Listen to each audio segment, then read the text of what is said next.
You ask Tiger to calculate. This deals with linear inequalities with one unknown.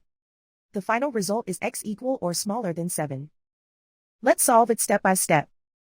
Group all constants on the right side of the inequality. Add 7 to both sides.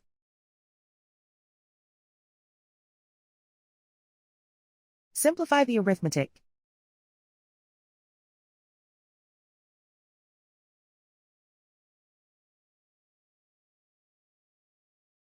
Isolate the x. Divide both sides by 3.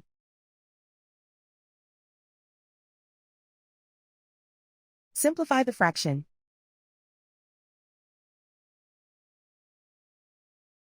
Find the greatest common factor of the numerator and denominator.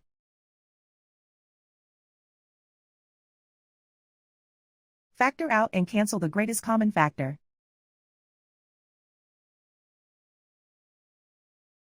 Plot the solution on a coordinate grid. And so the final result is x equal or smaller than 7.